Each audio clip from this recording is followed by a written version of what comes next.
আসসালামু আলাইকুম ভিউয়ার্স, আপনারা সবাই কেমন আছেন? আশা করছি সবাই ভালো আছেন। দেশে বিদেশে ভাই ও বোনেরা, মায়েরা, বাবারা সবাই ভালো থাকবেন। আমি দিলাফরোজা আপু শুরু করছি আজকে নতুন রেসিপি। বন্ধুরা, বাসায় যখন কিছু থাকে না, কোনো তরকারি, তখন আমরা খুব সহজেই চানার ডাল দিয়ে বেটে পেঁয়াজু বানিয়ে এটাকে রান্না করে ফেলতে পারি। তো আপনারা দেখতে পেলেন যে আমি এখানে পেঁয়াজ নিয়ে নিলাম, হলুদ, মরিচ, রসুন এই সব কিছু একসাথে মেখে নিলাম। এখন আমি যে বুটের ডালটা বেটে রেখেছিলাম ওগুলো মিক্স করে নিব।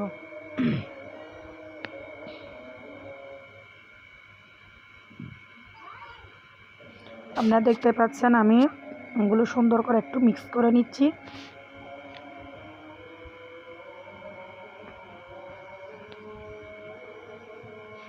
দিয়ে দিলাম ধনে গুঁড়ো,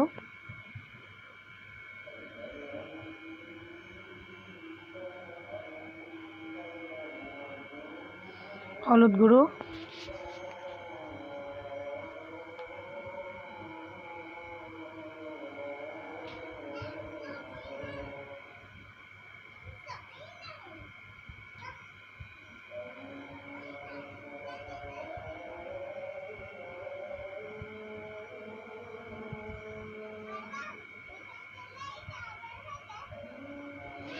দিয়ে দিব বেসন,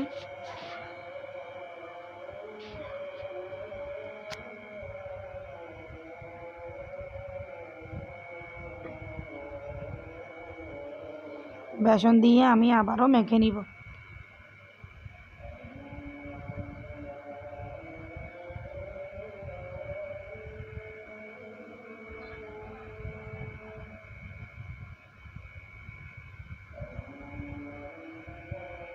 এবার চুলায় একটা পাতিল বসিয়ে দিলাম, দিয়ে দিলাম কড়াই।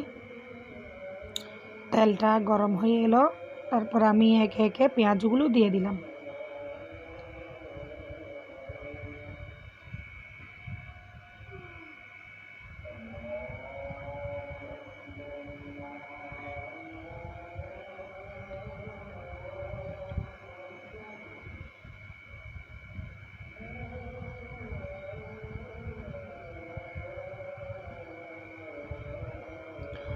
বন্ধুরা, পেঁয়াজু আপনারা চাইলে গরম ভাতের সাথে গরম গরম এভাবে ভাজা করেও খেতে পারেন। আবার আমি এগুলো রান্না করলেও মজা, আবার পেঁয়াজু এমনি বানিয়ে ভাতের সাথে খেলেও মজা, আবার এমনি খেলেও মজা। রান্নার কোনো শেষ নেই। রান্নাকে মানুষ যে কোনো ধরনের করে নিজের মতো করে রান্না করতে পারে। তো আপনারা একবার হলো এটা ট্রাই করে দেখবেন, আসলে কিন্তু অনেক স্বাদ হয়। তো আমার হয়ে এলো, আমি একে একে সব পেঁয়াজগুলো নিয়ে ফেলতেছি।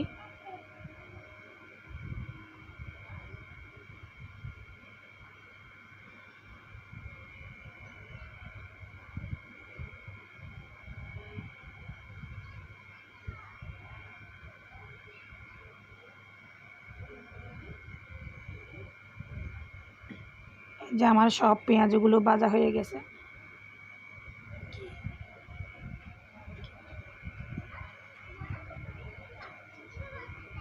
তো এখন আমি চুলায় আরও একটা পাতিল বসিয়ে দিয়ে ওখানে তেল যখন গরম হয়ে এলো, দিয়ে দিলাম পেঁয়াজ কুচি, রসুন কুচি, আদা কুচি,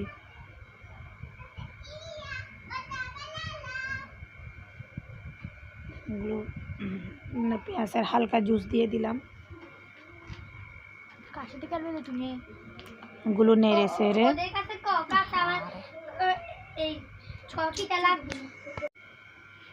তো বন্ধুরা, এবার এগুলো আমি কষাতে থাকবো।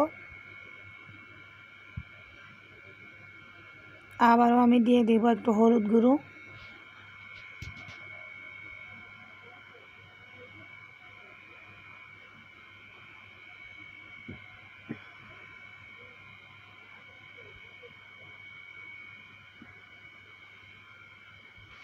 দিয়ে দিলাম ধনে গুঁড়ো,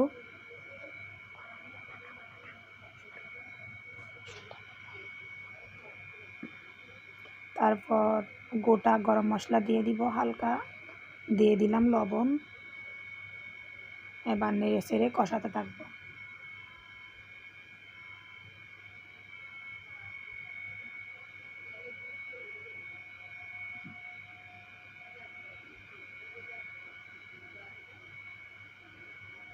পুড়ে না যাওয়ার জন্য হালকা একটু পানি দিয়ে দিলাম।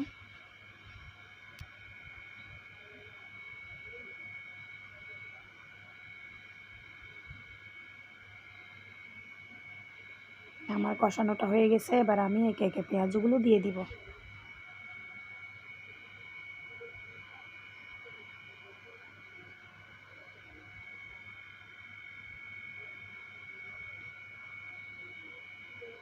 বন্ধুরা, ভিডিওটি ভালো লেগে থাকলে লাইক কমেন্ট শেয়ার করতে ভুলবেন না।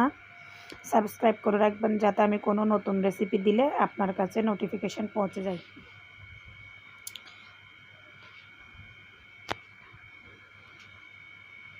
এবার আমি একটু চাপা দিয়ে দিব। এই যে আমার পেঁয়াজুর রেসিপিটা হয়ে গেল, আপনারা দেখেন। বন্ধুরা, আপনারা একবার হলো ট্রাই করে দেখবেন। আল্লাহ হাফেজ।